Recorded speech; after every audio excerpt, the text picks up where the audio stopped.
Čau, já jsem Kryptovláďa a dneska bych vám rád pověděl drsnou pravdu o kryptoprojektech, který mají ve svých názvech ChatGPT nebo AI. Jak to vlastně je s kryptem, s kryptoprojektama a s umělou inteligencí. Hodně lidí mě po tomhle videu nebude mít rádo, ale vlastně takových bylo mraky už před tímhle, takže prostě s tím dělat starosti. Jdeme na to.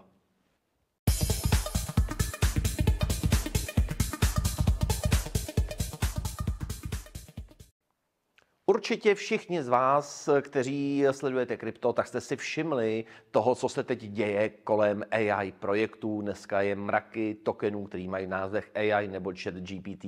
Když se podíváte na CoinGecko nebo na CoinMarketCap do záložky AI Projects, tak uvidíte, že tyhle ty tokeny mají neskutečné gainy. Je tam krát 100, krát 1000, neskuteční čísla.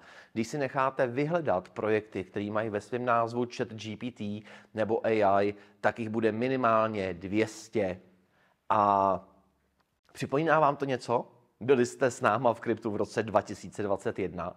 Vzpomínáte si na to bláznoství kolem pejsků, kočiček a pejsků velkých, pak od těch samých pejsků štěňátek a toho, co se tady dělo, té hysterie, když začala Shiba Inu, která by the way asi jako jediná přežila.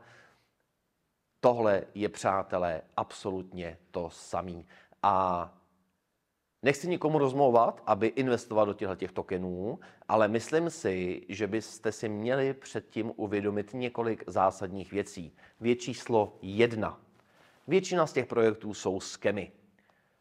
Už jenom to, jak se ty názvy jmenujou, jak se ty projekty jmenujou, kdy vznikly, jak mají starý Twitter a ostatní sociální sítě.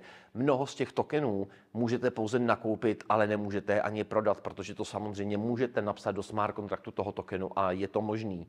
A v tu chvíli, když můžete jenom nakupovat a nemůžete prodávat, tak je to doopravdy scam. Pak je tady mraky projektů, který vám dávají neskutečný nákupní a prodejní fíčka. Jsou tady projekty, které tvrdí, že dělají trading pomocí umělé inteligence, tím na vás vydělávají. Jsou tady projekty, které tvrdí, že vlastně pomocí umělé inteligence řeší svůj marketing a tím pádem jako budou hypovaný a ta jejich cena poroste.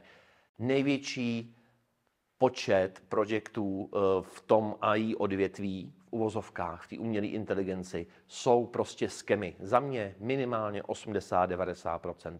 Pak tady máme skupinu číslo 2, to jsou projekty typu Fetch AI, což jsou projekty, které jsou férový, které nejsou skemový, minimálně nejsou skemový prvoplánově, takže můžete je normálně koupit, můžete je normálně prodat.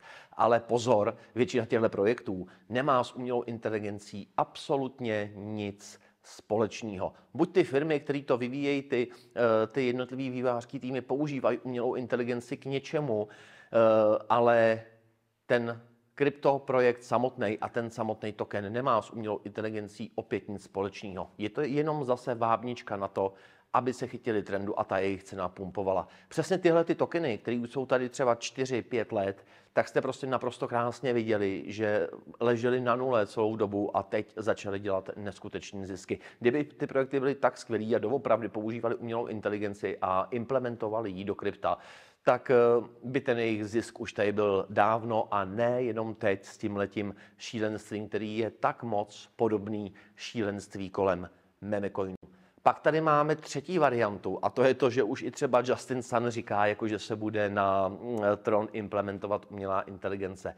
Opět všichni tohleto tlačí ven jenom kvůli tomu, aby teď nabouchali svoje projekty. Absolutně nic jiného tam není. Osobně za mě spojování umělé inteligence a krypta je jako kdybyste byli výrobce vteřinového lepidla a začali jste veřejně tvrdit, jak vlastně začnete spolupracovat a jak budete pomáhat, nevím, asociaci na záchranu velryb.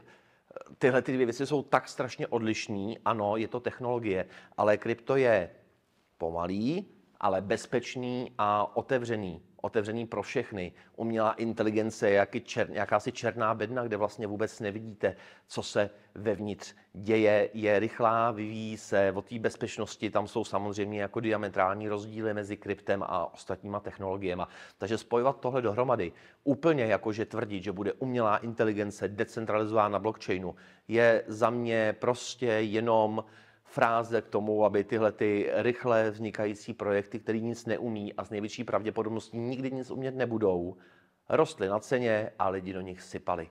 Pokud chcete do nějakého takového projektu vlézt, vzpomeňte si přesně na šílenství kolem memecoinů, kolem pejsků a kolem kočiček. Může se vám stát, že i na sebe horším skemu a na sebe horším projektu chytíte trend a uděláte násobky, 100násobky, 10násobky, nevím. Ale ve chvíli, kdy tohleto šílenství skončí, tak ten konec bude s největší pravděpodobností hodně rychleji, stejně jako jsme viděli právě u těch projektů kolem psů a koček v roce 2021. A pak už se vystupuje hodně špatně.